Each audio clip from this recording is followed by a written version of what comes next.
You know, D-Row, there used to be a thing called Q rating in TV. Never heard of it. You would have known. You're a big TV guy. You're a big star now. You'd have a big Q rating. How famous are you? How familiar are people with you? If we were just doing this for baseball teams, even in the National League alone, who would it be? Q rating. Dodgers, right? Phillies, Mets, Cubs. Probably Cubs. You go a long way before you get to these guys. That, by the way, that's the Milwaukee Brewers. D-Row, but you know what they are? Low Q rating, high baseball-y. And baseball-y wins out on the baseball field. Milwaukee Brewers, 30 clubs, 15 days right now.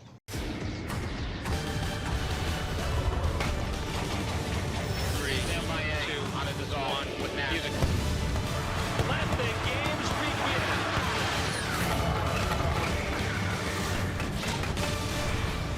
begin. "30 clubs in 15 days, presented by T-Mobile. We are with the Milwaukee Brewers in Phoenix, Arizona.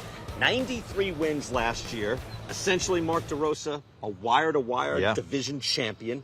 They've made the postseason 6 times in the last 7 years. I'm talking 92 wins, 93 wins, 95 wins.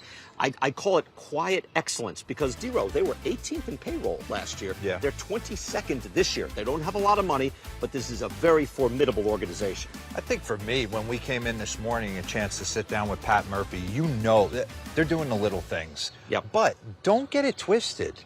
They got some stars in this lineup. I mean, the Yeliches of the world, and I know you want to get into Contreras, Jackson Chourio, shrewd signings, Nestor Cortez trade. We got a Quintana signing late to kind of build off the top of the rotation.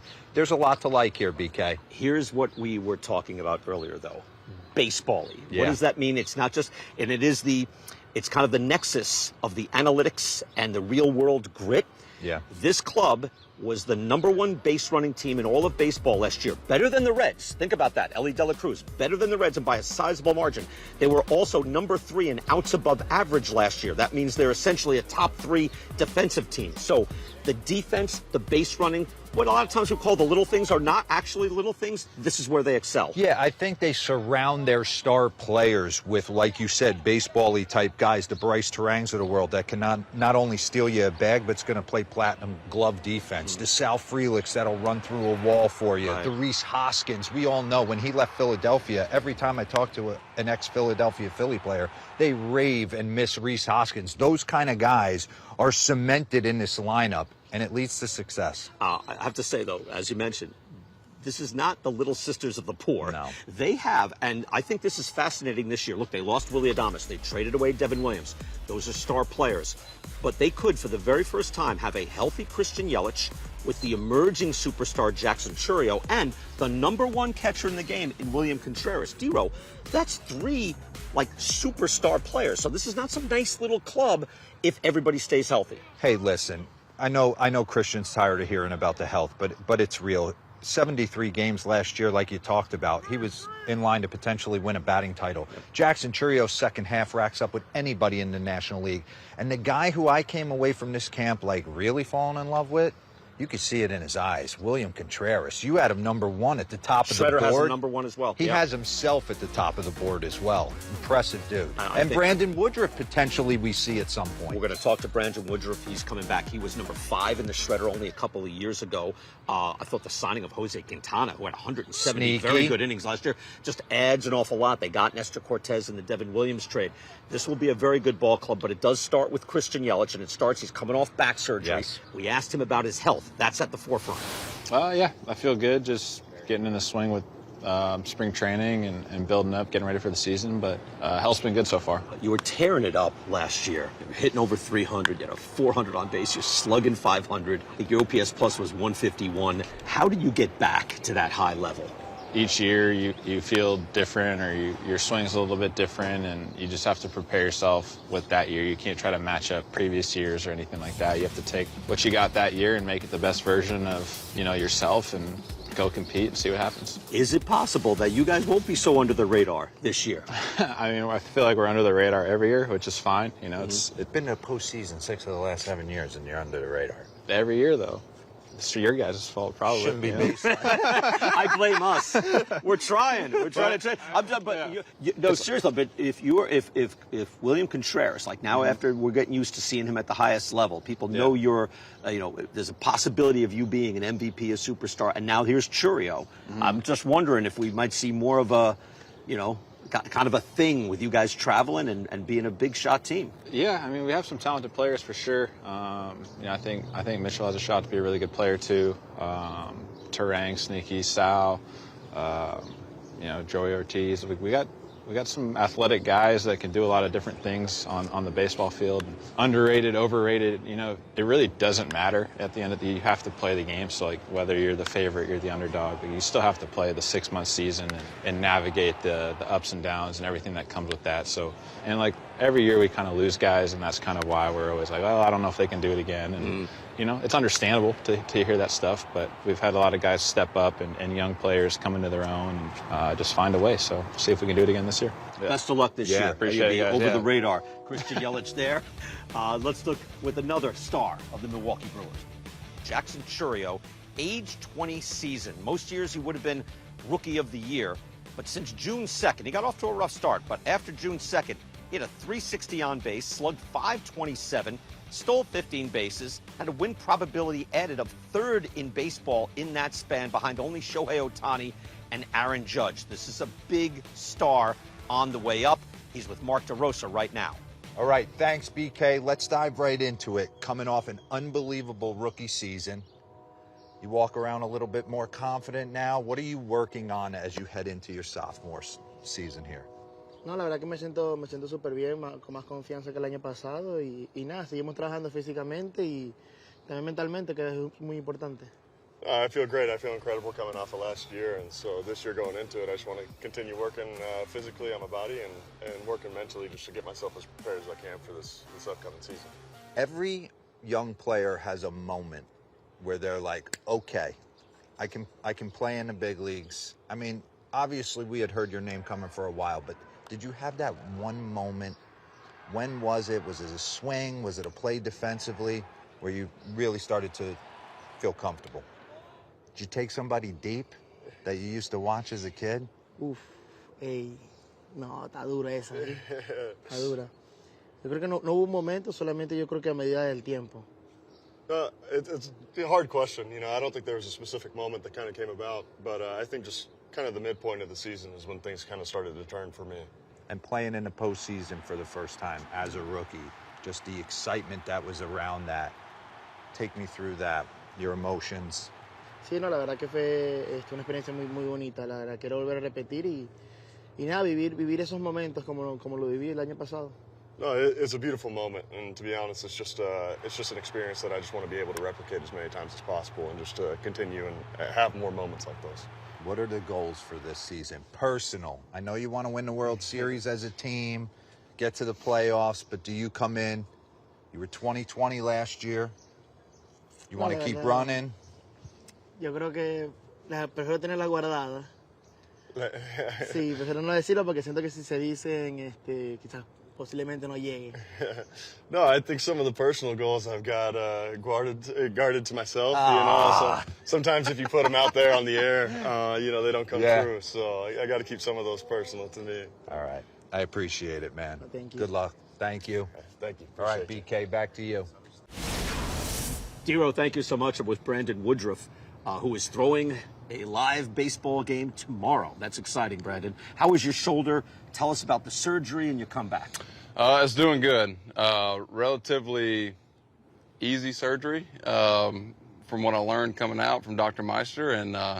But I knew going in that the rehab was going to be long and it was going to be tedious, and just going through the subscap injury in 23 kind of prepared me for this rehab. And you know what? I'm at 17 months as I'm sitting here post-surgery talking to you right now. So it's, thankfully I'm in a good spot. I'm where I need to be at this point. And the ticket is just to keep plugging along day to day and see where we're at. So. Now, the Brewers are known for their pitching lab. They've had it for years. They've been ahead of things for a long time. What type of things are you looking at as far as your velo, your spin, your snap?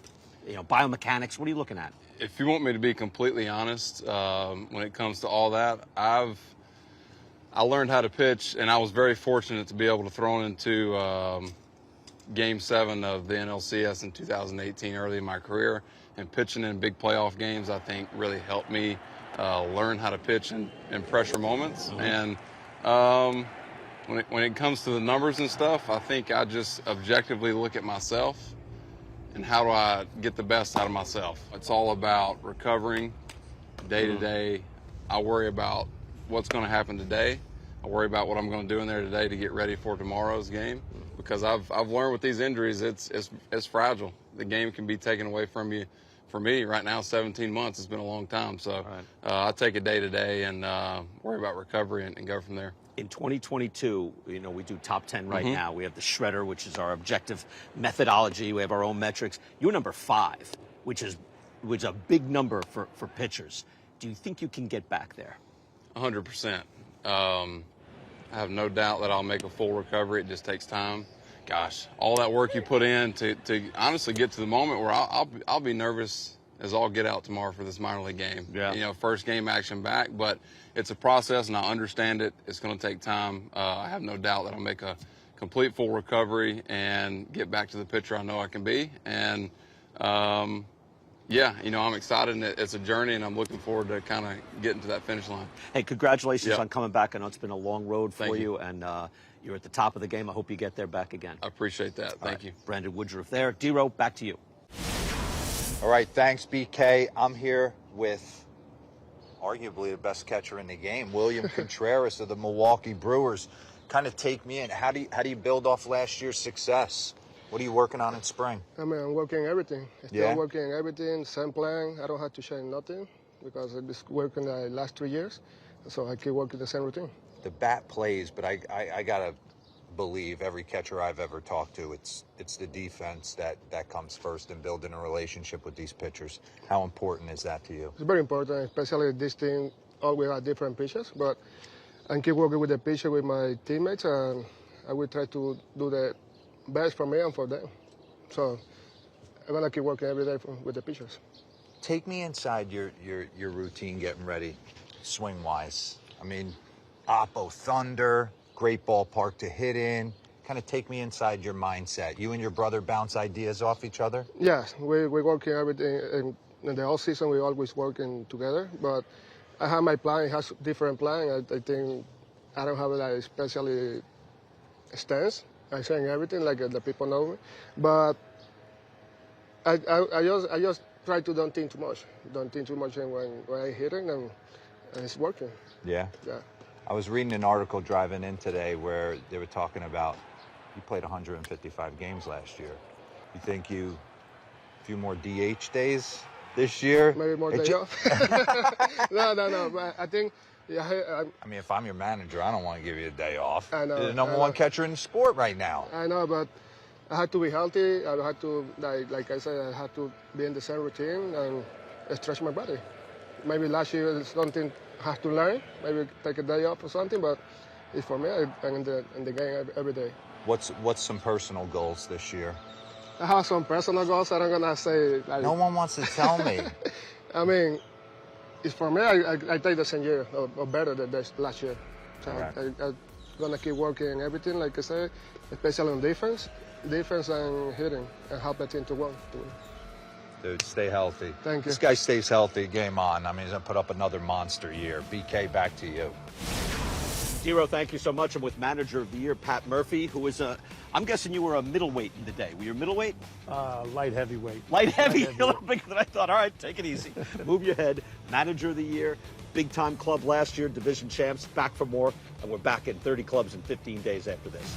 Manager interviews are presented by Sage, the official finance software partner of Major League Baseball. 30 clubs in 15 days. The Milwaukee Brewers, 93 wins last year, wire-to-wire, division champs, and the Manager of the Year to boot. Our manager interview is presented by Sage, and we are honored by the presence of Pat Murphy, Manager of the Year. We're joking. That doesn't seem genuine. That doesn't seem genuine. There was real competition last year. By the way, congratulations. You did an outstanding job. And I say wire to wire because, D-Row, I was here last year with Chris Young. We're standing right here. and we're listening and we're watching, we're getting all optimistic, but you never know how it's going to turn out. How did you set the tone immediately in your first year as Major League Manager? I'm not sure it was me that set the tone, but we had just a great group. You know, it was young energy, hungry players, and hungry players make managers look good. So I think that's what happened. Give me one thing that you learned last year that you were going to bring into year 2, having done it for, not the first time, but the first time in that position. The length of the season, you know, the emotional ups and downs. And what I'm most proud of is the way they competed, 162. But I was drained, you know, and I went like this a lot. And I learned, I think, you got to be a little more even-keeled. I love the fact that we got a chance to catch up before we came out here. And you talked about, hey, we got to play a different style of baseball. We do. I think it's the way everybody should be playing. I don't care what your payroll is. The way you guys attack the bases, the way you guys play defense.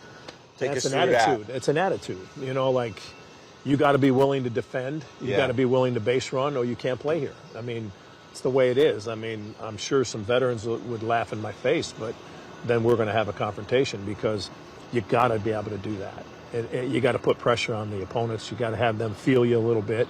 At the end of a series, you want them to walk away, man, they came after us, whether we won or lost. And I think you instill those things, and you got a chance at least. I mean, it's so competitive. There's so many guys that are so much talent in the league. Yeah. You got to create an offense that is willing to get to first and do anything they can to put pressure on that defense. Again, congratulations. Thanks, Manager of the Year, well earned. That was real competition last year. Brewers getting back after it. Let's learn a little more now about the farm system, the guys that are on the way up for the Brewers. Let's go to Jonathan Mayo. Thanks, BK. The Brewers farm system, you would think, all right, Jackson Chourio graduates, and they're going to be in trouble. Hardly. They took a jump up into our top 10 in our farm system rankings. It's really good. At the top, a lot of bats. Jesus Made, a lot of people are excited to see him come stateside for the first time. In the sea of all those bats, of course, is Jacob Misiorowski, one of the most electric arms in all of minor league baseball. If you want to take a look at all of the updated Brewers top 30 prospects, go to MLB.com/pipeline. And here we are with Jacob Misiorowski, that electric arm. And Jacob, you know, you've been climbing through the system. Last year, you're kind of at that phone call away. How did you manage just not getting too ahead of yourself? I'm always fascinated with the mental part of it because you're so close.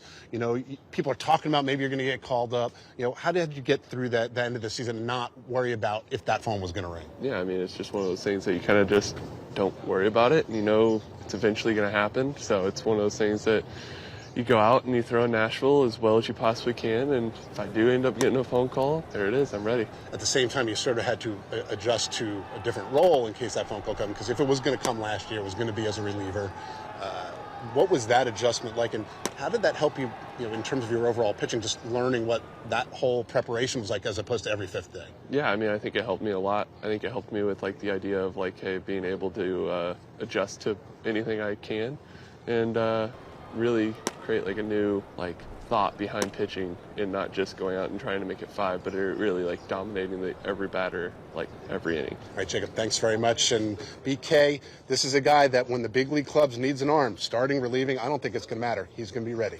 Zero, I am well aware of what I call the Dan Plesac effect, where you come into camp. You fall in love with everybody. Everybody, you see the energy, the guys. I really like this team. It's easy here. It's better. I never meet these guys. Yeah. But for this team, it's different. I saw it last year, and they delivered this year. I think a lot of the same properties are just good all around. They're very baseball-y, as we've been saying. Their base running and defense don't take days off. But I say 88 wins, and they're fighting with the Cubs for the division title. I love Pat Murphy. I love everything this organization stands for, how they go about their business. I just think the NL is an absolute juggernaut. You're going to have 3 teams come out of one of the NL East or the NL West. You're going to have to win this division. And I agree with you. I think the wins add up, but I think the Cubbies right at the end of the season probably take this division by maybe half a game. I don't hear a win total yet. Do you have a number? Give me a number. All right, I'll give you 87 wins. 87, just for shading me. Yeah. Just let me shade him. It's like the Price is Right. The difference between $1 between like 84 and 89, that's making the playoffs or being out, or sometimes 87 and 89 or somewhere around there. But yeah, I think they're competing though. No doubt. For a spot in the National League tournament.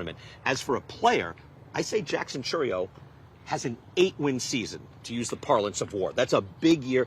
Age 21 That's season. a big year. Age 21 season. The guy that we saw down the stretch and in the playoffs, that guy was taking over games. I think he's like a first-team all-National League outfielder. Really? 8-win season for Chourio, age 21. Well, I think I know who the catcher is for that first team All-National Well, League. yeah. I had a chance to catch up with William Contreras here. He's got a chip on his shoulder. He still thinks about getting moved from the Atlanta Braves. It fuels him. He plays with an edge. I got him representing Milwaukee, probably starting catcher in the Midsummer Classic, and that's not easy. You got the likes of JT Realmuto, the Will Smiths. 30 bombs for William Contreras this year. I'd like to hear that you're in lockstep with the Shredder. Shredder Yeah. had a number 1. He deserves to be there. I agree. Yeah. So much optimism here in Brewers camp, looking to defend their Central Division title. For Mark DeRosa, I'm Brian Kenny. For more 30 clubs in 15 days spring training coverage, log on to MLB.com.